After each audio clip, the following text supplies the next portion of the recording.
I'm Right. in the middle of town. So There I you go. usually just. And then You look at it, and There's a delay. it's like the Hand-eye eyes not connected to the coordination. brain. It's like, I know it's here. you got the little, technology's ready, we have a forum. I waited till you did that.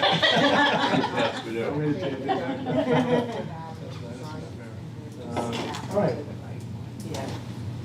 All set? All set, technology-wise?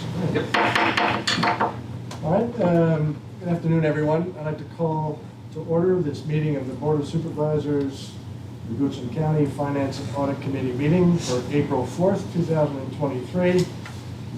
Thank you all for attending. First thing to do is to see if we have a quorum or not. There are 5 voting members, and we have a Sure. quorum. We have 4 of the 5, myself, Mr. Butters, Dick, and Carla. So and then we have someone to take notes for me. I'll do that. Okay, great, thank you, Carla. Let's see. Okay, so we have a quorum and we have someone to take notes. The first item on the agenda is the approval of the minutes from February 7th, 2022. Mr. Chairman, I move the minutes be approved as presented. Or is amended to 23? Thank you. As amended. Is there a Oh, the second? agenda, I see you. Oh, thank you. Is there a second of the motion to approve as amended? Second. The second, great. All in favor signify by saying aye. Aye. Any opposed, nay? And any abstentions from folks that weren't here? Okay, good. Alrighty. The primary goal for today's meeting is to consider amendments, adjustments, modifications, what have you, for the county budget that was presented by the county administrator some time ago to the Board of Supervisors. That budget process begins like October, November timeframe of last year, which is almost 6 months ago. And it turns out there's been some water over the dam since the last 6 months, and we're going to have updated numbers here in a second. Some of you know that I've been kind of ringing the bell on this, that prosperity is coming our way in Goodson County, and we should be prepared for that prosperity, both in terms of infrastructure, but also with the revenues, and have some discussion and consideration about what do you do if you had an extra dollar or two. How would you allocate that dollar? And part of that discussion or consideration is what would the citizens want us to do? Because it's their money and we provide a service to them in managing the county, but it is their county and it is their tax dollars. So what would they want us to do with that residual, if there is any? So with that said, the county administrator has prepared a presentation to the committee to consider just that, the increased prosperity, if you will, and then some possible allocations of that and considerations going forward. Now this committee, just to remind, cannot make any decisions about what to do, but can recommend to the overall Board of Supervisors for consideration proposals. And so if we develop a consensus at this session, bring it forward to the board at their 2 o'clock session with a recommendation one way or the other around some consensus or not, that then informs the Board of Supervisors as to what the Finance Committee's thinking was. So that's the ultimate goal. Not to be a spoiler alert, jump ahead, but that's the ultimate goal. So with that said, the agenda today will be the presentation. I'll make a few comments. There'll be discussion among the committee members. We'll open it up for discussion among the citizens that are here as well, so that everybody gets a chance to provide some input. So with that said, without further ado, I'm going to turn this over to our County Administrator, Vic Carpenter. He's going to walk us through this presentation. Thank you, Mr. Chairman, members of the committee and citizens and staff. As you recall, back in February, I presented to the board a budget that was balanced, strongly conservative. At that point in time, we were very unsure and uncertain of what was coming towards us in our economy. We had reason to believe that certainly a recession was impending. Interest rates were high. So we took a very nuanced, conservative approach in determining what that budget was going to be. So I want to start by just kind of going over our past couple of years in Goodson County. And where you see is from 2020, 2024, the last 5 years, and it shows what the actual forecasted revenues were for each year, how much was transferred each year to CIP, how much budgeted actually, and then what we added to our reserves each year. So you see in the last 5 years, with this year still being the unknown, we've added $20 million to reserves and transferred $34 million to our CIP. So a very strong, fundamentally conservative focus on how we manage our budget and how we manage our resources. Well, to look at this in a regional context of where that money comes from, kind of want to start with our tax rates. And as you see at the tax rates, and this is on PPRT, you see the Goshen is the highest in the region for what we charge for our personal property taxes, $3.75 per $100. Louise is the lowest at $2.43. So that's where the money comes from in great part. Taxes do comprise the vast majority of the revenue that we bring in. As you look though at the average values of cars in the last 4 years especially, you see that in the last 4 years the average value of a car has grown 36%. Now this obviously is still mid-year, so it could change by the end of the year, but where we are, and we took a snapshot, is that shows where we are. And though there's some decrease this current year of 8.5%, the previous year's 35, then 9%, over 45%. So it averages out to, again, a 36% increase in the value of the vehicles that we're then charging the highest tax rate in the region on. So, as we've now several months later looked at it, there are a couple things now that we are able to do. We were again very conservative in presenting a budget to this board, which is something I will always do. I've always made that commitment. We met our basic needs, however, in education, public safety, and our CIP. We now realize that things are not as strong, the economic headwinds at any rate are not as strong as we feared they would be. And looking at that now, we've taken another look at our revenues. And taking a look at our revenues, we have just been able to determine that real estate taxes, we believe, are actually going to come in about $1.3 million higher. Personal property taxes about $3 million higher. Our growth of interest income, as interest rates still remain high, $580, for a total of just shy of $5 million of revenue growth from the original budget that was presented to the Board of Supervisors. Now these are still conservative numbers. We still try to make sure that we know and understand that not every vehicle is captured in this. New vehicles coming in. We've tried to capture growth that we know is going to come in, and then be conservative about when it will hit the books. But additional growth that may hit the books is not represented in there as well. So having said all that, we believe that a growth of almost $5 million is still a conservative view of where we would end the year going forward. So back to the chairman's point. What would the citizens want us to do with this now that we believe that we have additional revenue that we did not originally put into the first budget? Several things that kind of have been included we could do. One, we could take that revenue and assign it to CIP and needed projects. The second is we could return it all to the citizens. Or the third, we could do a hybrid of both.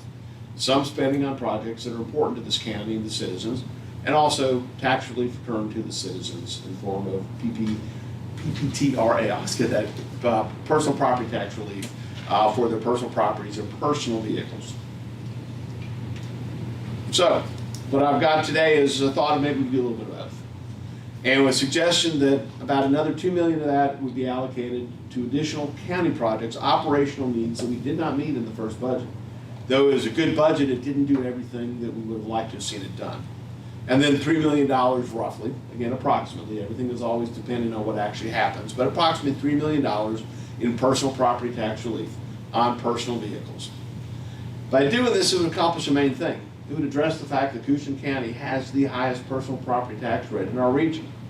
And we continue to allocate the tax relief the state of Virginia does provide us as well. So between the state tax relief and this tax relief, it would result in changes to what the tax rates are. So what would it look like? If we put additional money into the county itself, operationally about $300,000, this would allow us to grow some parts of our operational budget that haven't grown in many, many years. And about another $2 million into construction and progress. Projects that we need to support, and with the fire station, the courthouse coming forward, making sure that we have additional funding available to support those projects. For a total investment of about $2.3 million into our operational budget and tax relief. With the currently at $3.75, if we were to drop to $2.99 per $100, the impact of the budget would be, again, approximately $3 million, $2.8 to $3 million impact to our budget as far as where we stand right now with our revised estimates of what revenue would come in. So I'm recommending to the board that we do the following. I'm recommending that we fund additional operational needs in the county. That would be ultimately a $5 million increase, and here's why I would say $5 million. I just showed you where $2 million would come from, but also we're already anticipating about an $8 million surplus from this year's budget, a net residual. So with that money, at least $3 million of that would be able to go towards CIP projects, for a total of $5 million that this board could allocate in the next 3 to 4 months towards CIP projects. That would still leave $5 million forecast, approximately, as reserves that could go into the reserves from that residual. So we could continue to grow our reserves per the policy that this board has set. And in order to do that, I would recommend that we lower our personal property tax rate to $2.99 per $100 of assessed value for personal vehicles. And that would result in our citizens saving about $3 million a year. That, Mr. Chairman, is my recommendation to the board. Okay, thank you for that. I might ask you, I'm going to provide a few comments before we open it up. Maybe go back to slide 2, the first slide, I guess, the financial position. As I look at this, if you start from the left-hand side, which is the actual revenues for all of the years except for FY24, which is still projected, you see the growth from 62, 66, 74, 86, fairly healthy growth, and then you see modest growth from 23 to 24, only 2 million. And that, I'm understanding, reflects kind of our conservative approach to forecasting revenue for FY24. And just so everyone knows, and so what I'd like to know as well, which is, what's in there, what's not in there. And maybe perhaps, Carl, if you could share with the group what's in there, what's not in there, so we can understand the degree of conservatism with respect to the FY24 projection. Yep, so 2 things to comment on this. The additional $5 million that Vic has just talked about, that we've revised the budget to include, is included in that $88.7 million. I also want to point out 20 through 22 are actual figures. 23 is a projected actual revenue. And if you look at the 88.7 for 24, while it's only $2.5 million higher than our projection of actual, I wish I had the number, but it is much more higher. It's a lot higher than the FY23 budgeted revenue. Right. And that's So one we're comparing important budget point is versus actual. the revenues 20, 21, and 22, and even 23 are not the budgeted numbers. Correct. Our conservative budgeting was a lot less than that. Right, And we came in well above budget in each year. which we probably will again for 24. You'll see that same trend. But for the conservative budget, that does include the additional $5 million. Okay. And then similarly, the amount for transfer in the middle, the 8, 10, 12, 13, those budgets were put together in those years with a balanced budget, assuming those transfers would come out of reserves. Right. But the year-end residual was such that we didn't have to draw out of the reserves. We could fund those out of residual for the operating. So that amount available for transfer is kind of on budget, the operating budget, if you will, and not either debt financed or reserve financed, but on budget. Yes. And there again, you see the 8, 10, 12, 13, the trend, and then the conservative budgeting dropping it back down to 9 as well. But I'm trying to get a sense for the degree of conservatism in that FY24, because we have identified what we think is about $5 million of extra, but it's not from pie in the sky wishful thinking, it's more grounded, I guess. And then, of course, the amount of transfer was a portion of those residuals each year, and then a portion was added to reserves. Our policy is to make sure that the reserves maintain themselves as a percent of budget. So if we have a $100 million budget and 10 million reserve, that's 10% reserve. If the budget doubles from 100 to 200, you need to double reserves from 10 to 20 just to keep the same percentage so that you have the same relative cushion. And that's what these reserve increases have allowed us to do, to maintain that policy of keeping the reserves in proportion to our overall budget as it grows. And what this I think shows is that we've been able to do all of that kind of on budget with the operating budget and not rely on debt financing or tapping in rainy day fund reserves. but just on budget, we've been able to accomplish all these things. Is that a fair assessment? Yeah. So that 34 million of CIP, that's all from residual and not from debt financed or reserve financed. That's operating residual, which is a fairly healthy investment in the county. And then, of course, the added reserves, the 20 million, is there in case we need it. But it's been put there for a reason, which is to maintain the percentage. Okay, any thoughts or questions on the committee on this particular chart? Yes, sir. So Carl, as you mentioned, 2024, 88 million, or 88.7, is netting the 5 million that we're proposing, or that is being Yes, proposed. so it is, that's a good call. So it includes 5 million, but it also includes the PPTRA that we're taking from the 5 million. So it does net to 2.3 million, I believe. Okay. So it's an increase Can we from the just put a budget. footnote to, I just, Yeah. it would be fair if this ever gets beyond this committee to, footnote that. It's a good point, there's net of both, the 5 million increase and the reduction in the tax rate. Yeah. The other thing that's worth noting is we have an awful lot of projects in this county that are either turning dirt or going vertical and are underway. Generally speaking, I don't believe there's anything in here where the projects have been approved but not yet started. In other words, they haven't broken ground yet. So Right, that's correct. we've got a fair amount of construction and development that's been approved but has not broken ground yet. None of that's in here. Right. Because that's still on the come, if you will. And then for ones that have broken ground that are partway through, we've pretty much only included the things that are done or near done now and not the follow-on parts. So we took a percentage, I guess, of a lot of the major developments that are underway and are about to be completed, but did not take into account building 2, 3, 4, 5, or whatever buildings aren't underway yet. So there's a lot of momentum in the pipeline behind this, but if it's not there today, it's not in here. Right. Again, back to the degree of conservatism in the numbers. Does that make sense? Okay. All right. Any other questions on this slide? No, that's- I mean, this really is a special sauce in Goods that we're able to budget conservatively, at the year end have sufficient resources to replace the depreciation in our facilities and spend maintenance capital to maintain our facilities, which is 34 million, and also maintain our reserves as a percentage of the budget so that we don't lose our credit rating and whatnot. And we've been able to do all that on budget with the operating side and not rely on debt financing or draining reserves. That's kind of the special sauce that got us to AAA. Okay, if you could maybe jump even to the last slide, the recommendation slide.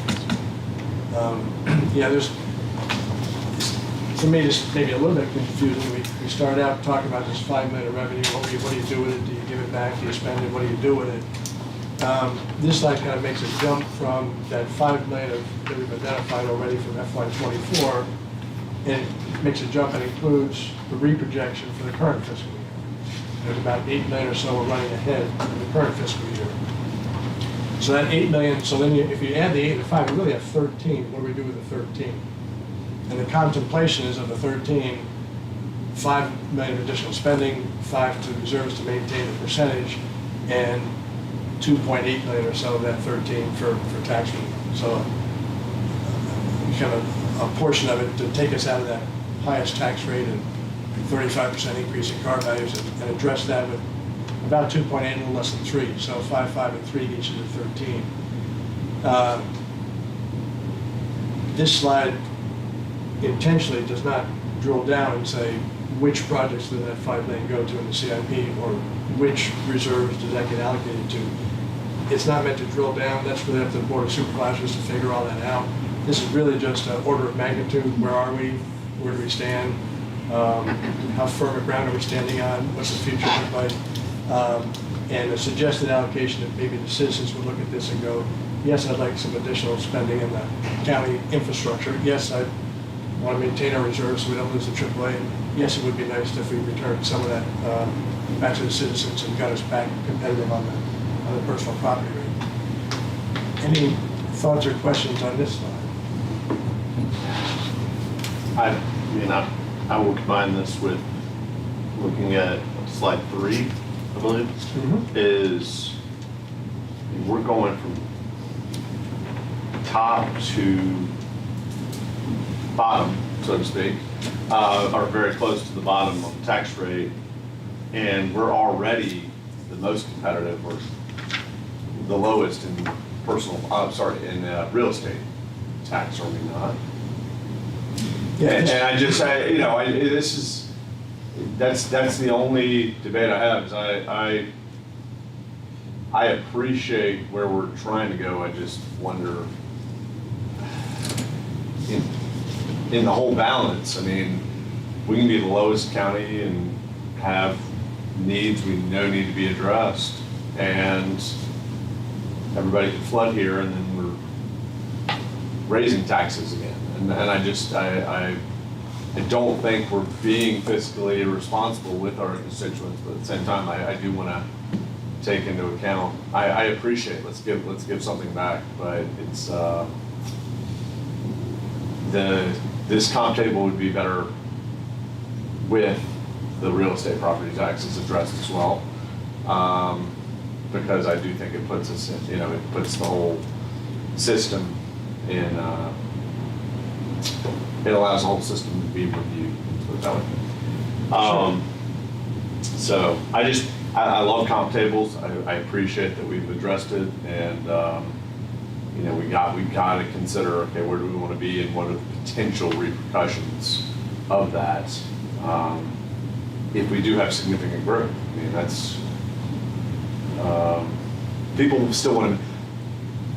Nothing is telling me people don't want to move out here, whether it's residential or whether it's commercial.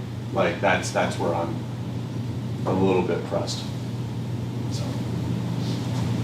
Okay, fair comments. I mean, the 299 would still put us above 2 of our neighbors, but be certainly competitive with what we know today. We don't know what they're going to do in the future, but it is historic. You were on the board in 21 and 22. Yeah. My phone was ringing off the hook at 21 and 22. I don't know if yours was too, but there was, what grew at 45% those 2 years, other than maybe the price of eggs. But I got a lot of phone calls with the budget's not growing that fast, my house isn't going that fast, my wages aren't going up that fast. We feel like we're being overtaxed. And I got a lot of those phone calls. In that one particular area, we're being a little overtaxed. And then we looked at the comps and said, well, yeah, we are overtaxed a bit because we're the highest in the whole area. To be competitive out of that 13, if you say maybe 2.8 out of 13, what would that do? And it would make us competitive, and not the lowest, obviously, but competitive, and begin to address some of those phone calls that we got saying, what are you doing over there in the county? I mean, on the one hand, well, anyway, so the being responsive to the citizens, raising their hand and saying, can you take a look at this, because it doesn't seem like it's in line. That started the thinking, the ball rolling, and we really didn't do much, or at least not as much as the other counties did, to address that back in 21 and 22. So really kind of the last ones to go around and to bring us in line. Could I ask one more thing? Yeah, sure. It's probably on Carla and Vic, so I apologize. I've got another ask. To me, 375 to 299 seems like a big jump. 25% decrease is significant. Is it possible to pull tax rates for this cohort and say see what has happened the last 10 years? Only because I'd love to do a give back and say, hey, 50 cents is more than anybody's done in the last 10 years, the last 15 years, in one move. Yeah. If somebody's done another 76 cent drop, that's great. I would love that data, but I worry it's a little much at one time, and I appreciate the give back. There's no part of me that does not love the give back to taxpayers. We got a lot going on, and a give back sticks. And it's just the nature of the game. Well, a couple things, I guess. Out of the 13 million, does 2.8 sound like too much out of 13? I mean, No, that's kind of how we've managed budget. I mean, that's kind of a rhetorical question, so let me just move on from that for just a second.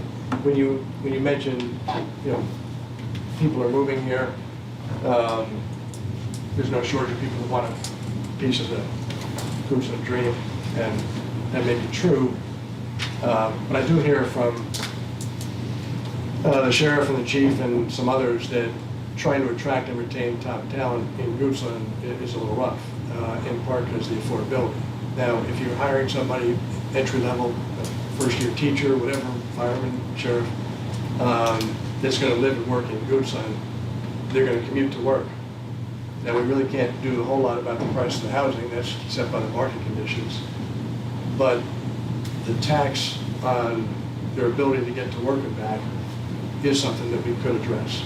And for all the employees that live in Goochland and work in Goochland, this kind of relief would be a reduction of their tax bill, or said another way, an increase in their after-tax take-home. And at the margin would make it a little more affordable for entry-level folks and folks with a tight budget that are trying to balance their budget. It's a tight budget, and they've seen inflation erode their after-tax income. This would be to say, okay, employees, another reason when you're going through the interview process, why would I move to Goochland? Why would I take this entry-level job here instead of somewhere else? Why wouldn't I go to Powhatan instead? We can say, well, Powhatan charging $360 or $299. It's not an overwhelming thing, but it's just one more tool in the recruiting and retaining toolbox to say, if you're going to be an county employee and live here and work here, we want you to be able to get to work. We want to take away those impediments to work, and to get a gallon of milk and subsistence and whatnot as well. So that would be part of the rationale to say, okay, why would we do this? Who would benefit from it? It'd be another recruiting and retention tool, if you will. I'm sure Louisa uses that all the time. Let's see, other thoughts or comments around the group on this?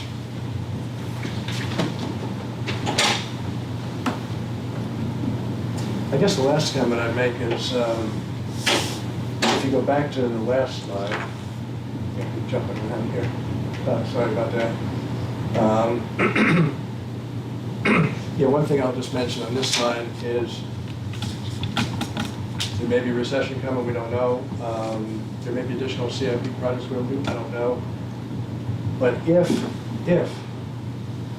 there's a recession or just a flattening out of our revenues from real estate, in that the projects that we know come online, but the existing properties decline somewhat, and you get a net kind of flat budget, if you will. In that scenario where there's a flat budget year over year, you wouldn't need to put $5 million in reserves, because reserves as a percent of budget would stay. So you've got effectively another $5 million cushion if you had either additional CIP programs or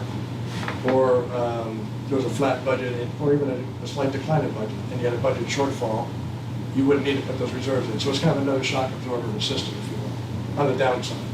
We're not predicting downside. One of our core values is courage. You try and do the right things for the right reasons. And if we bravely go forward and predict what we think is conservative but realistic, then we would be able to grow the budget, those projects would come on, and we'd add reserves. But if our crystal ball is too rose-colored and it's a little less than that, and it's flat or slightly down, then that 5 would be available to help out. So, does that make sense? And in the meantime, we've got $5 million that we didn't have in our CIP of additional resources to do additional projects, pull them forward, or spend on additional projects that we had ideas on. Because the citizens do like us to maintain our facilities and pull some projects forward if we can. So. Committee members, any other thoughts or ideas? Well, maybe go around the room. This is meant to be an open forum for discussion. Commissioner, I'll throw in that, again, I think staff's position obviously is anytime you affect taxes, that's a policy decision. But staff stands by the numbers. We know that these numbers are accurate numbers, we believe, and we believe that in presenting it, it can be done. And that, though we can't tell what's going to happen 2 to 3 years from now. And I don't want to make promises for 3 years down the road. Certainly in the context of the current budget, we believe that these numbers are reasonable and fair. Good, thank you. Who says you can't have it all? I can move to do something. Okay, all right, at this point, I'm going to open up the discussion a little broader than just the committee, and perhaps go around the room to see if anyone else would like to weigh in. You want to go clockwise here, maybe, and start? Do you have any thoughts on this, Karen? or- Yes, thank you. Very interesting. I do know that we are all affected by taxes, and we are all affected by what taxes do for us in our services. So I'm glad that you are addressing this topic. I was thinking some of the same things Mr. Waters was, that while that was a big change, and it is wonderful, I like your approach to considering retention and attracting our amazing county employees and all the businesses that they do for us. And I know that having 2 different tax rates is way complicated. So how do you make that an attraction to a possible employee? Do you make it so maybe it's not $2.99, maybe it's 3 something, and somehow our heroes get something else back or less? I don't know if that was considered. I know that gets very, very complicated. But again, if you're talking strictly this is an attraction and retention, then are you addressing that by doing that? But yes, I'm definitely in favor, since I'm a taxpayer, of looking at that. But again, I agree with Mr. Waters that it is a number that you say that we can do that, but it is a big change. So I look forward to hearing more about how that is going to work out. We know we have a lot of projects to do, but we also know that we can't have a school is just bricks and mortar without the talent in the building. There you go. So I appreciate that you're considering that in this overall plan. Okay, great. Thank you for that. Yes, I If you don't have anything to say, that's fine. I just wanted to. Yeah, I could keep my powder dry.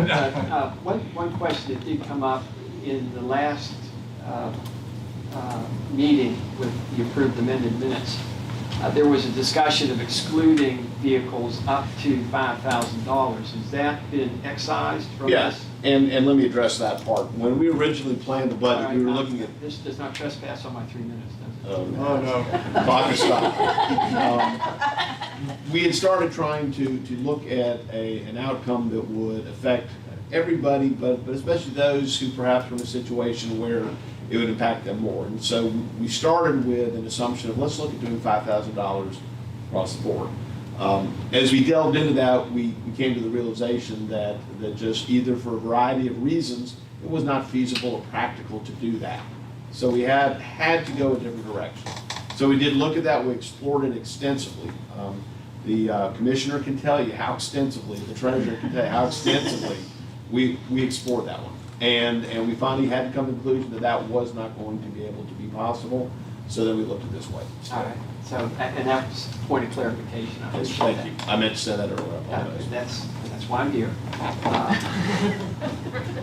And I had visited with the commissioner and the treasurer, and they were expressing some excitement about the new opportunity that was going to give for them from a bookkeeping perspective. So I'm glad that that was addressed. As I've been looking at things, and I guess I'm an originalist or not, but the Virginia Constitution says no other or greater amount of tax or revenue shall at any time be levied than may be required for the necessary expenses of the government or to pay the indebtedness. And this case, of the Commonwealth. That tricky word is necessary, and that is open for interpretation, and why we have meetings like this. I'm all in favor of dropping that tax rate, and I would even go a penny or two lower and get below Henrico. Because it appears, if passed as prologue, we have a conservative budgeting process that is delivering a surplus every year. In my conversations, and this may be a surprise to folks, I've been talking to a lot of folks in the 5th District these last couple of months. Not a one has said, I feel undertaxed. Not a one. And so, is there an opportunity, as was observed, to have it all? That we can fly our flag as the most efficient, well-run county in the country because of fiscal prudence, and that we are not abrogating or in conflict with the Virginia Constitution, and that we are not taking more money than is necessary. And I think the decrease that the county administrator has presented does it. So, me being me, drop it another 2 cents, get below Henrico, and just, leave them in the dust. Because we're in competition with them when it comes to attracting business here, and tax rates are a factor in businesses making decisions. But the other part of that also has been observed. We need to keep staff. And this may not be the right forum to say it, but I have heard rumblings that, gee, it's great we're taking care of public safety, but we got other employees here that aren't in public safety, but they're working just as hard, and they've also got competitive pressures from other localities. And inflation is not picking favorites and saying, well, if you're on grounds and service grounds, you don't have the inflationary impact that first responders do. So my encouragement, and I'm taking on faith you've done this, is that we know we're compensating all of our staff properly so that we don't incur the expense of replacement. I am not a big company guy, but I have learned it has cost me time, energy, and effort to hire somebody new when I lose somebody who knows what they're doing, and ideally doing it well. So if we're able to retain these 200 plus employees that are doing, I think, a pretty good job, that might be also something we factor in, which would make me rethink, do we want to drop it as the county administrator has suggested or not? And that is, the other part would be, will somebody tell me what a PPTRA means? Personal Property Tax Relief Act. Relief Act? Yes. Thank you. Acronyms do present a challenge. Obviously for me too. Well, I'm not sure, but there you go. So those are my observations, Mr. Chairman. Thank you for the opportunity to share. Well, thank you for attending today, and thank you for that input. We're always out in the outlook, or we always solicit as much input as we possibly can, because otherwise we're just going to make changes. So, thank you. I also had a question, he asked the question about the $5,000, that's great, doing a good job. Thank you. One of the points I was coming about today was, I was hearing that license fee is going to be charged to particularly the River Road Cottage and those little types of business. That the vendors within there, which are just individuals, moms, stuff like that, are going to be hit with a $50 a year licensing fee where they do not have that now. And I thought that that is really deterring small business, because there are girls in there making jewelry and stuff like that, and you would think twice about trying to rent a small space just to put your goods up, and then having to pay the fee to have it there, and then you're going to get hit with a $50 a year license fee for being a vendor. If you're set on doing that, does it have to be so high? Could it not be lower? Okay.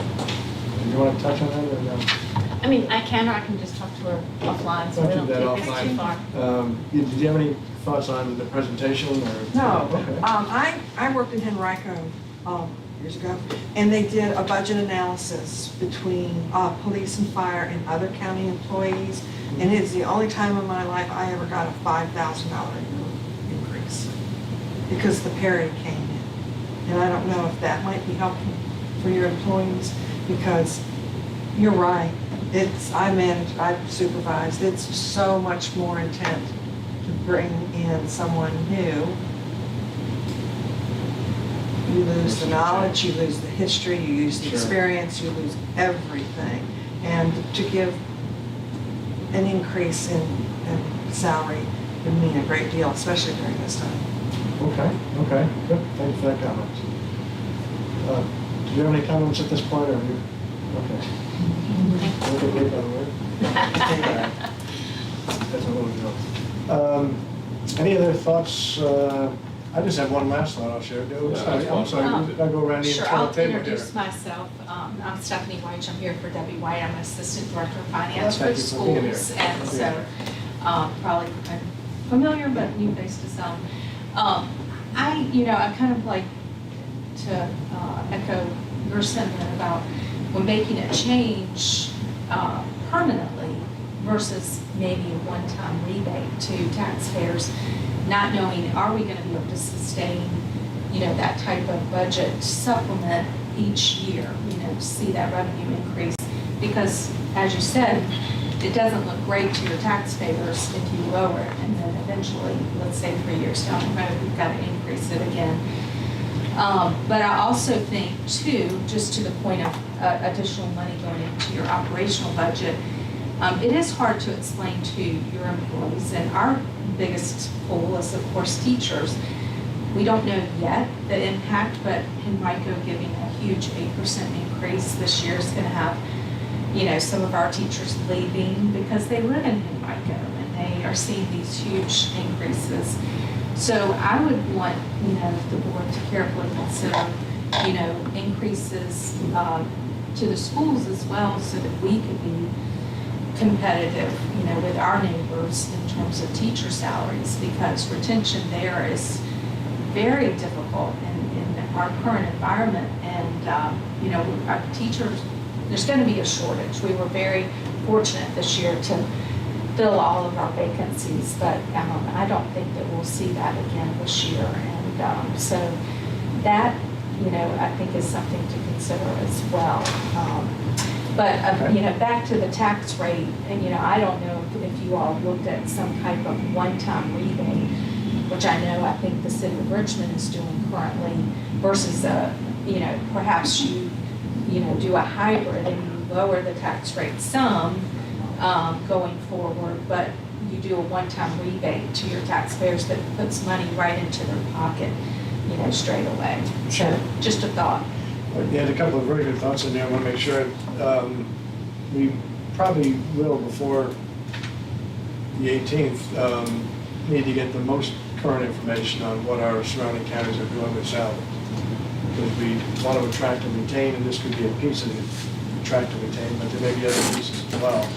And whether it's teachers, sheriff, deputies, firemen, we should have the most up to date, because everyone else is going through the same process. That's So all the right. numbers we're looking at now about our surrounding counties, they're taking a look at their numbers too, and what should they do with salaries of this. So that's one piece of it, is to make sure we have the most current information. The second piece about temporary versus, what we generally do with budgeting is, if we have a one-time source, like a grant or one-time resource of money, we'll limit that spending to one-time expenditures, so we don't get stuck with a grant that funds a position, and the grant goes away and we're stuck with a residual. At the same time, if we have recurring revenues, like another 5,000 vehicles registered in GUSA, and they're going to pay this tax every year, we typically have done more of a permanent recurring adjustment to the recurring revenue. So we try to match the two, one time to one time, recurring to recurring. This personal property tax increase that we've seen is likely to be a recurring source rather than temporary. And I agree with you, and just hopefully it is going to be something that, we've seen the 5-year trend, but I hope that we continue to see that. And, I Right. think there is still some uncertainty, even though it's not quite as doom and gloom as everybody was thinking. You just don't know these days. Sure, you just don't know. Yeah. Exactly. Okay, good, thank you for all those comments. We skipped you, didn't we? Yes, we Let's- did. let's back up for a You might second. not want to hear what That's I'm my saying. intention. So I agree with bits and pieces with what everybody has said today. And as a taxpayer, because I do live in Goochland, it's very attractive to see a 299 tax rate, right? I'm kind of wondering if it's too drastic. The other point I would make is I have recently gone through a hiring process in my office, and I will tell you, the study that we did a year ago in adjusting our salaries is well outdated. It is, it is changing every day out there in the market, and I had a terrible, terrible time. Out of all the applicants I had, I only had 2 that I would even interview. It was just, it's terrible, and I'm sure HR's having that same problem across the board. So I guess that's why I'm saying, is 299 too drastic? Do we need to think about something else? I don't know, y'all have done the numbers. And then the other comment I would make is, again, I'm thinking as a taxpayer, is, okay, just a year ago, y'all asked me to approve all this bond funding. Now you're saying we have all this surplus. And while I appreciate the decrease, I think we need to be able to answer their question about why did we go out and do all this bond funding. I just think we have to be prepared for that communication process, because we did ask them to do that, and they were overwhelmingly approved, and it was great. But did we ask for too much? I don't know. That's my comments. Okay, good, well, thank you for that. The 5, 10, or 12, or 13 isn't enough to build a school, obviously, so we need and a capital project that's gonna last 30 years should probably be funded with 30-year money, and it's a lumpy kind of thing. Anyway, but you're right, the communication part of that, do we have not enough or too much? Now, the annual increases here will enable us to be able to finance that, and pay the debt service and whatnot. And we did get a very attractive rate on that. Yes, I know we did. 2%. But it's a good point. The idea is, we won't go back to the previous chart that showed revenues and transfers, but that 34 million, if you remember, which was the transfers, consider that to be maintenance capital spending. If you divide capital spending or CIP spending into kind of 2 buckets, one would be just to maintain your facilities, and one would be what I call capacity expansion. That would be a new firehouse, doubling the size of a school, capacity expansion. So what you've seen here, the 34 million of spending is really kind of maintenance CapEx, replacing vehicles, air conditioners, heating systems, all of that. And so we've been able to do that as we go along. But then when it came to capacity expansion, building a new firehouse and doubling the size of the school, that's really where you look to debt financing, because it's a pretty lumpy expansion as opposed to an operating budget annual maintenance kind of expansion.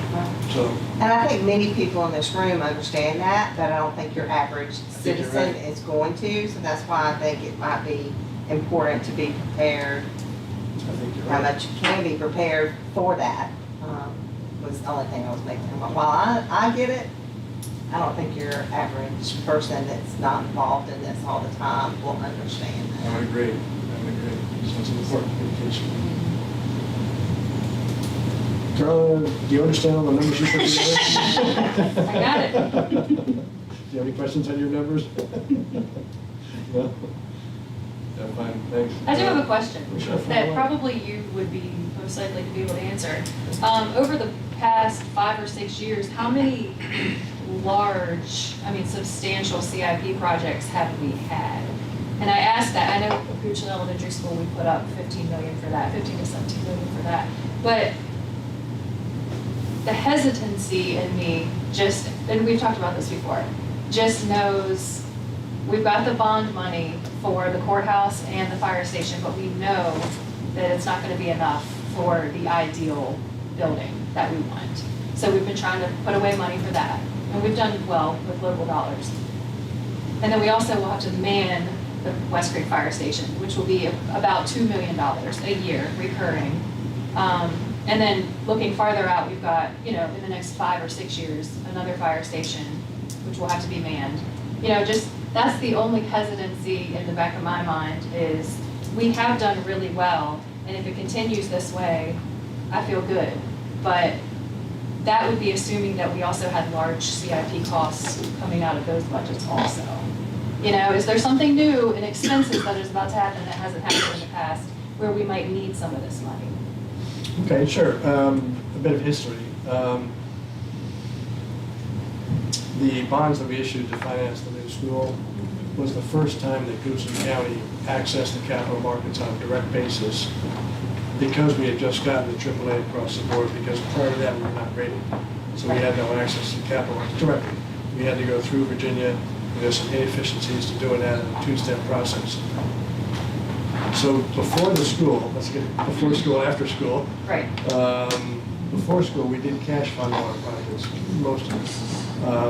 The new animal shelter, which was a multi-million-dollar project. The new 911 emergency call center, which again was about a $4 million project. Company 6 firehouse, the new firehouse out there. We pretty much cash funded all those out of the transfers. Well, that's great. I mean, that's good news. So we've been able to digest the $5 million, $6 million, $7 million project Yeah. out of those transfers each year. But then when it came to a $40 or $50 million project, and we had direct access and a very favorable interest rate, it seemed like the right thing to do to pull the trigger on a 2% loan for $50 million to fund that school long term and turn that out. And so when it came to something like that, where we had the access, we had the rating, we had the ability, we had the low interest rate environment, that seemed like the right thing to do at the time. And it's, right now those bonds are, it's saved us a lot of money, about $10 to $15 million or so, which was nice. So now, a little bit of history as well on the personal property tax rate. When I was first elected, it was 4%. We did an incremental cut to $3.95 just to get rid of the 4. Wasn't enough to stay competitive, so we lowered it again to $3.75. And the world hasn't collapsed. And this has all happened after we lowered it from 4 to $3.75. Because again, one of our values was courage. We do the right thing, and we have not had any pressure to raise taxes again. And the last thing I'll mention on this personal property thing, as far as tax policy goes for the county, you want to have reasonably stable tax base. Growing slightly, yes, but reasonably stable. Far and away the most volatile stream of tax revenue is this personal property tax. You saw it go up 45% in 2 years. That is a very, very volatile sequence. And is it going to go back down or go up another 45? You really don't want to build salaries for your employees around a tax stream that goes 40 or 50% one direction or the other. Housing prices might move 3, 4, 5, but they're not moving 45 in a space of 2 years. So being over-reliant on a highly volatile tax stream doesn't seem like good tax policy. You want to have multiple sources of taxes, so you have diversified sources. And when I was first elected, we were highly concentrated on Cap 1 and 1 or 2 others. Now we're much more diversified in terms of our commercial tax base, because there's a lot more commerce out there, a lot more businesses. So that's good. Individuals, there's a little higher population, a little more rooftops. Again, a little more diversification in tax revenue source there as well. But this revenue stream of personal property tax bounces around way too much to build a stable budget around with salaries and public safety and education. So that's my kind of last comment on that series of what tax policy should be and could be with respect to different sources of taxes and different revenue streams. Any additional thoughts, John? Look at there's something bouncing around. Well, I think we've had an inversion of what you were talking about earlier. So over the course of a decade, 12 years, that's totally logical. Is people worry about tax rate in some environments. I think right now, if we're comparing apples to apples, what I hear, you mentioned you were getting calls about tax rates. what I get calls about all the time is we're not able to keep up with an absolute dollar amount. And that's with the sheriff's office, fire and rescue, other, education, all that. I want to give relief, but I also want to say, okay, we've got this real, challenge right in front of our faces. I mean, we could provide essential services and be competitive. And I will tell you, I do think it might be a generational thing. I don't have the philosophy behind it. Absolute salary trumps tax rate 50 times. I mean, it just, maybe, I'll just say for Gen Z, I can guarantee you, they'll move over $4,000 before they'll move over $375 to $299. That's just my opinion. And I want us to the extent our administration feels good with it, and that was the question I was going to ask earlier, and maybe I pose it after the fact, is we show every year. It would be one thing if we showed a vacillation like you're talking about every year. We don't do that. We say we're just going to beat the standard. We're going to beat the standard every year. I want us to manage to that, have this surplus that then allows us to say, this is what we're attacking this year, this is what we're attacking this year, this is what we're attacking this year, versus 375 to 299 that 100 people might be happy with, 25,000 plus are somewhat indifferent of, and I'm just, and fire and rescue got 40 new guys, and police department got 20 new guys, and whatever it is, men and women, sorry, I say guys. But I just, that's what I wrestle with, because I do think it's a new paradigm, and it kills me when I talk to our sheriff and he says, we lost somebody to Chesterfield for $3,000 absolute dollars. That's 50 a paycheck, or 60 a paycheck. We're gonna lose people over that. That is just drives me nuts. And I think our citizens would appreciate hearing this is exactly where it went, and this is the benefit the added benefit you got to it. Over there, $5 in their tax in a certain tax bill if they have a less expensive car. If they've got a more expensive car, you pay for what you get. I mean, and I don't know anybody who's at the Audi or Mercedes dealership who's saying I'm not going to do it today because Goochland County is $375 and Henrico is 324 or whatever it is. I just think it's and then to Jonathan's point. Sorry, to Jonathan's point earlier, I do think, I believe in the Constitution of the Commonwealth. We know we have needs coming up. They're not in the 2024 budget, they're not in the 2025 budget, they're not in the 2026 budget. But when we've seen renderings, that's real. That is our county's growth. It's like watching a child grow. Like, we need to, it's hard for me to say, okay, I am against giving, I don't want to be somebody who gets tagged with, okay, he's not giving taxpayer money back. But I don't think we are betraying our forefathers and the people who wrote the Constitution of the Commonwealth by saying, we know these are coming down the road and we need to make some decisions that might be politically unpopular in the near term for that. So I just, I was couldn't have had a better segue from Carla on that point, but I do think it's critically important to keep in mind. Okay, thank you for that. I'm teasing at least two primary concerns from what you mentioned. One is to make sure that we're competitive on the salary front. And that's something that we've just already mentioned that we need to take a hard look at that with the most current information, with what others might be doing as we sit here today, and make sure that we're at least aware and can remain competitive. Because we talked about attract and retain is critical, and when you lose employees, it's more expensive than to keep them. And so I absolutely agree with all that. We should take a real hard look at that. The second part, it sounded like a little concern about years 5 through 10, that this year, next year, the year after, the foreseeable future, the future's bright, but some concern beyond that. And we didn't touch on it yet, but maybe I should have. There was a CIP 25-year plan put forth. In this budget process, we'll only be asked to appropriate the current year and perhaps review a plan for year 2, but not appropriate anything.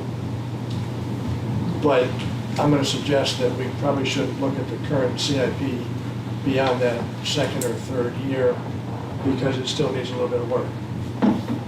And we're going to continue to do that work going forward and make sure that that CIP can reflect a little higher degree of certainty, a little higher degree of reasonableness, and perhaps some comfort that years 5 through 10 are manageable and shouldn't be the reason we today don't do something because year 5 or 6, because those are important years. We need to have some sense. We have no idea what 7 years, what really is going to be happening, other than the Earth's going to be turning in the same direction. But beyond that, there's not a whole lot of certainty. So, but it does need some work, and I have some ideas on that front as well, and we can certainly take a real hard look at that to make sure that comfort level is there, because I think it is. It's just not in the numbers right now. And without canceling projects, or but there are some things that can and should be done in a longer term CIP. So those were the two concerns. I kind of heard, make sure we're competitive across the board on salaries, make sure that we have our future needs, our longer term future needs, at least some sketch around how we might be able to accomplish what we know is coming or think is coming in the out years. But in the near term, again, this budget is fairly conservative, what we know about this year, next year, and the year after. And that's what we know, and then when you go beyond that, it gets less and less certain, but we should have some plan. It kind of makes sense, that hangs together internally, is fiscally conservative, or at least fiscally responsive. That is communicated well. I think that's the third point I'm picking up from Mr. Waters, is just that we don't always communicate well with our, our community, and how are the tax dollars that are, in excess of our budget needs. Sure. Because to your point, I mean, if you own a car worth $5,000, that 75 cents per $100, that's not putting food on your table. That's not putting 2 tanks of gas in your car barely, for if you look at it for a year. And if, the people that need it, like you said, the person buying the Audi, that's not going to make or break their decision to buy the Audi. The person buying the used Toyota, yeah, that's the person that needs the tax break. Okay. Well, you raised another good point. How are we doing on time Yeah. here? I guess we're okay. You raised another very good point, which a lot of times another criticism of government is they tend to look at the world as static. That if we change this rate, it'll be X dollars in the budget, and et cetera, et cetera. What I haven't done in this meeting is to touch on some of the anecdotal evidence, like what's really going on out there in the world. Once we started to consider something like this, I started to notice, as I drove around the East End of the county, how many Texas plates there were, how many Florida plates there were, how many Tennessee plates there were, where people have multiple residents and they can choose and pick where they want to register that Audi. They'll still buy the Audi, but they have choices. Right.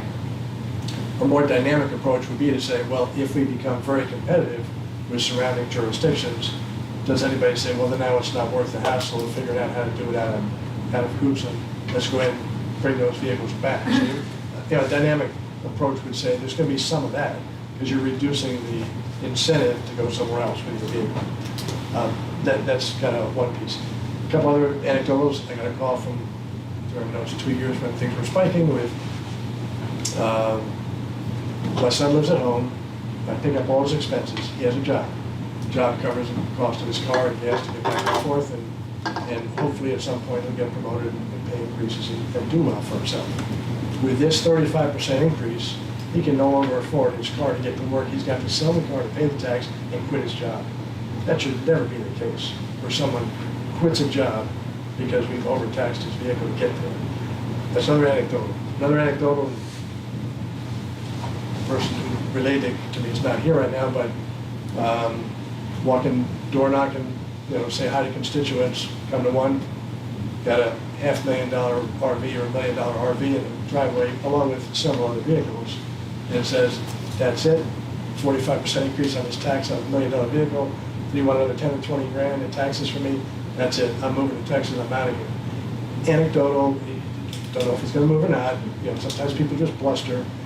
But that's the sentiment that's out there among the citizens, is you're killing me here, and I'm gonna make decisions based on that.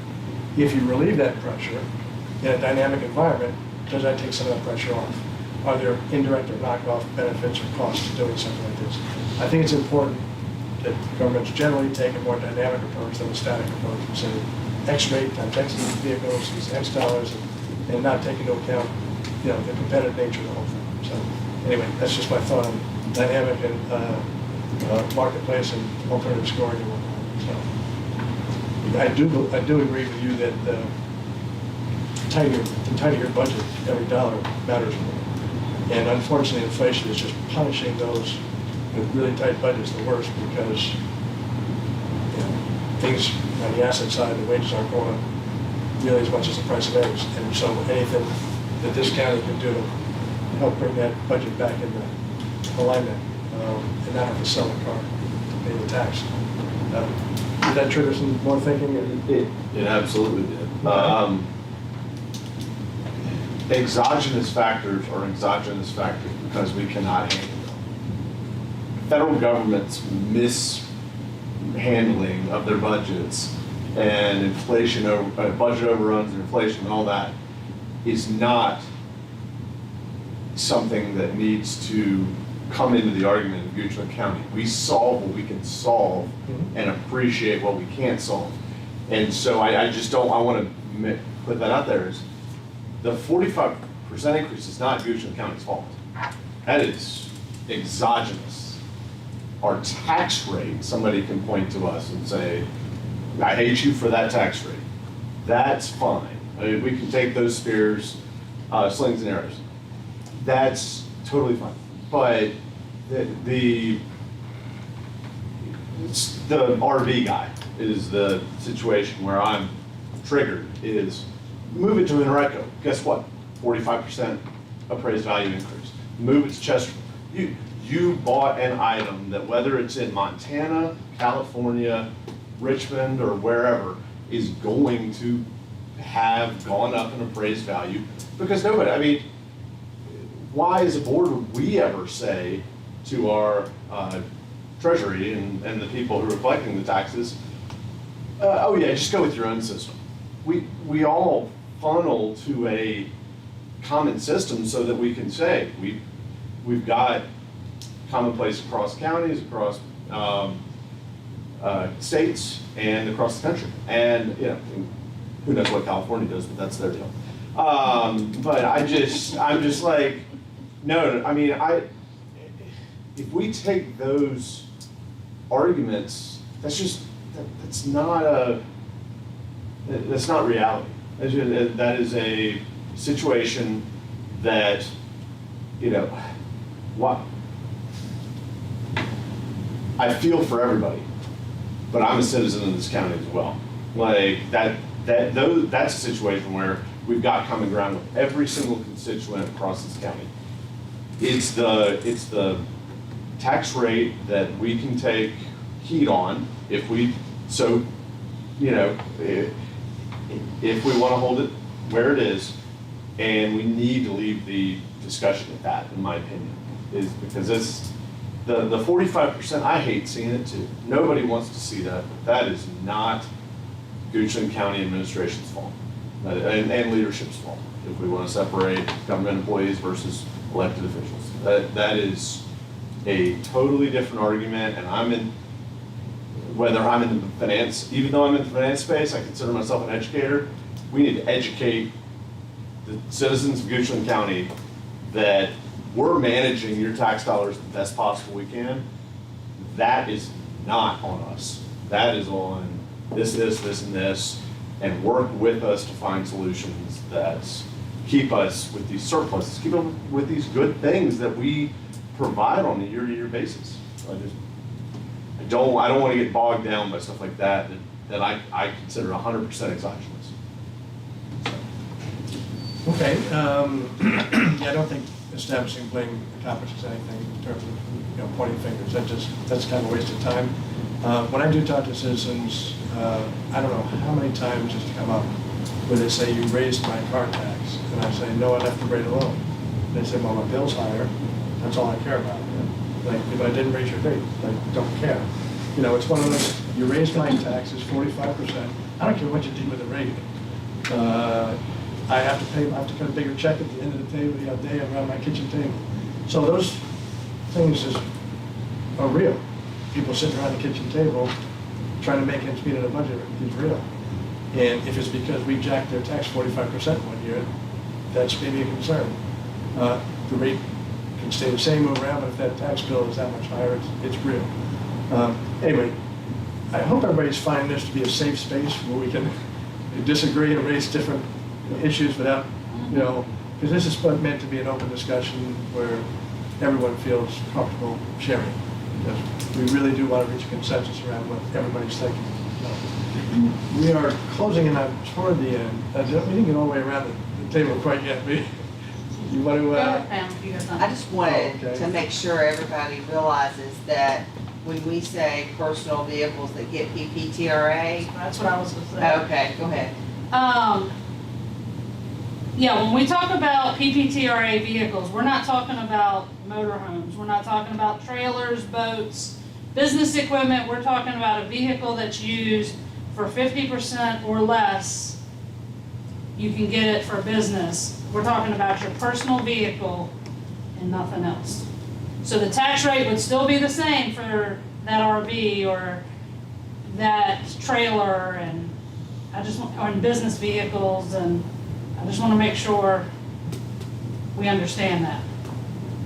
So it's the vehicle you drive to work or go get a gallon of milk? Right, take your kids to baseball, Take your kids to basketball, basketball. wherever. And that's, okay. How is the assessed value of a vehicle determined? I mean, is that across the So board? it's the Commissioner of the Revenue Association has an agreement with J.D. Power. And we use the clean trade-in in Goochland. There's 3 values. There's loan, trade-in, and retail. So trade-in is kind of your middle value. Loan is your lower. Retail is obviously your higher. Each locality around us does a different value. However, the value still went up, no matter which category you used. And it's the January 1st edition. So, and the values are it's not a Goochland thing, it's not a Virginia thing, it's a nationwide. Yeah, I was just curious. Yeah. So our association chose J.D. Power. Because Kelly, and we get a lot of questions in the office about why don't you use Kelly Blue Book? Kelly Blue Book is for the average person. It's not, the Dealers Association is what uses J.D. Power, and they monitor the sales of the vehicles, and that's how they get the values. Great, thank you for that clarification. Does that answer? Does that answer? Yeah, Okay. yeah, I was just. Thank you for that. And I know we went through a number of different ways to try to accomplish this, whether it's assessed value or percentage. Assessment ratio. And this Yeah. is something you could accomplish if it went that way, is that? Yes. Thank you. Did you want to say ditto or? Ditto. Okay. Yes, I'm going to try something here. It's probably not going to work, but I'll try it anyway. Let's say we had 13. It's 5 for spending, 5 in cases of recession and reserves, and 2.8 for relief. Is that the right ratio?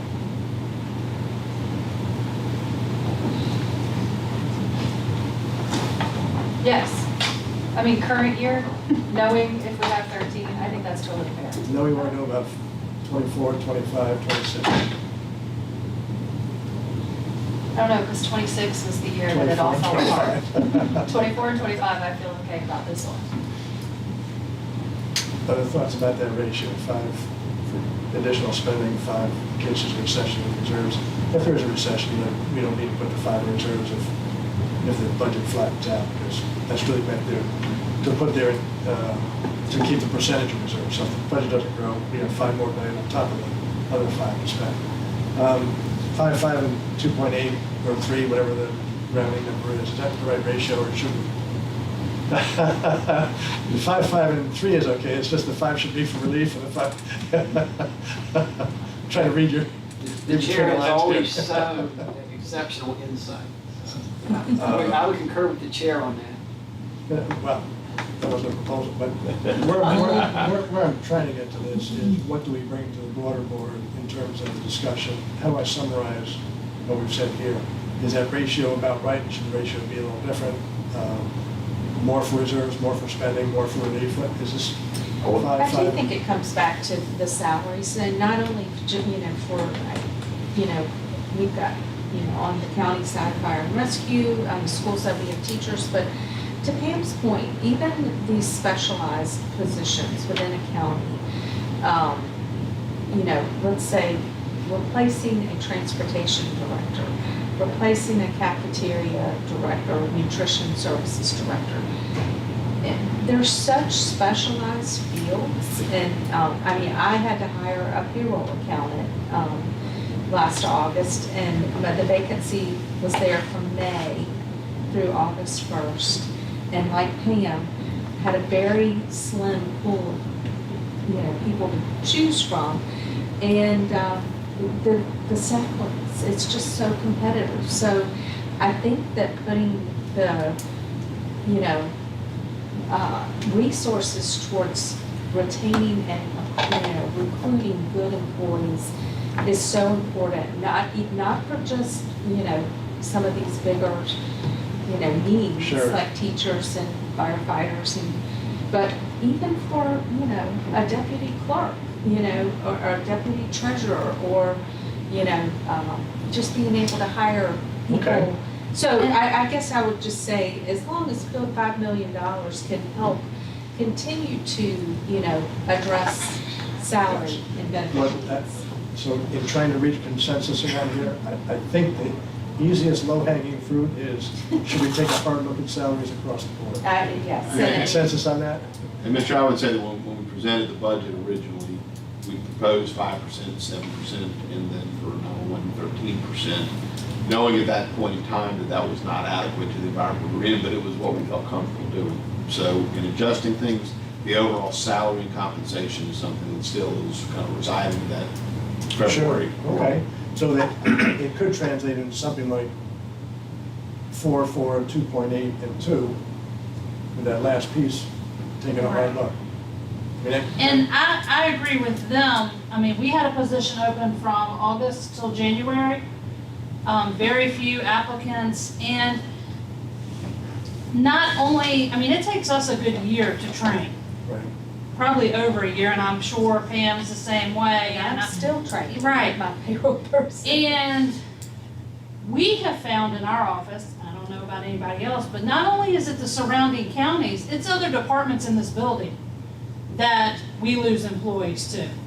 So, while we can look at other counties, we also need to look at what a customer service representative in community development starts out versus Pam and my deputy 1, or CSB, or any of those departments. Yeah, Because the person I lost for a few $1,000s to another organization in Goochland. It wasn't another locality. and I lost It was CSB. I lost a person They to can pay more community than we can. development making 8,000 more with no experience in community development. So it's, Right, and we got just a couple more minutes here. We periodically have done what they call benchmarking studies, and take a look at every position and how we stand up in the region. And and how we compare and are we competitive or not, and that's done fairly frequently. In fact, last year, I think there was a fair amount of benchmark adjustment compensation done. But it's something that, it's almost daily, you have to kind of keep up. You with do, that. and we understand that, but it's bad. Gotcha. Two other things, what we're gonna like, what we're not gonna like. We don't have the checkbook in recognize. Second thing you put on top of that is that we're the best run counties. And so when the counties in the region have a position they need to fill, they go, well, who won the NCAA championship last Right. year? Who's the best run county? Let's go fish in that pond, right? So we're gonna be a victim of, because everyone in this room is doing an excellent job at what they do, and the county itself has been elevated to a certain level, that when surrounding counties go, well, we want to find somebody good, well, Goodson can't match our checkbook, let's just go, fish in that pond. So, for better or for worse, we're a victim of our own success on one level, and we're a victim of having a smaller checkbook on the other level, and it's just unfortunately the reality of the way it is. And, but thank goodness we have all the people we do now, because we got the best team in the country now, stack them up against anybody. So the consensus so far is a hard look at salaries, we got that loud and clear. If it was 4, 4, 2, 8, and 2, where you peel $1 million off of each of reserves and spending to dedicate towards salaries to bring us up. Teachers make less than $1 million now, don't they? Just checking. So that ought to be able to, anyway, it's worth taking a look at. So that's what I've heard so far. We do have to figure out what to do with this 13. We thought about we just give it all back or spend it all or do whatever.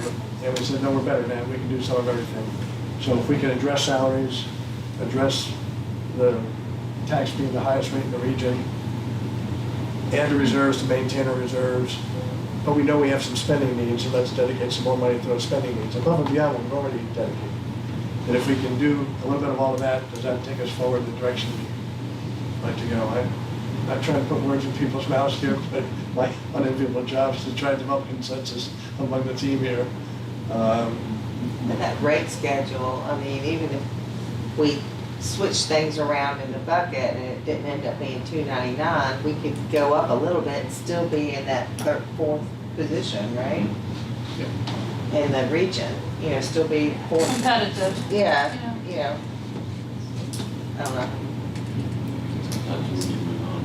But of course, we gotta move on. Let me just pause by, finish by thanking everybody for attending today. And again, I can't reiterate enough that this needs to be a safe space because we gotta air our thoughts. And my thing is, the more brain power you pull together, the better the decision. That any one individual in this room can't make as good a decision as everybody in the room. And that's why Vic has brought forth this information for us to bat around and chew on and toss around and explore a little bit to try and arrive at what would be a best decision among multiple folks. So thank you for being here, participating, appreciate it. We already had the public comment because I went around the room. There's no other business to come before this group. So I will adjourn this meeting to our next meeting, which is 12:30 p.m. on May 2nd, 2023.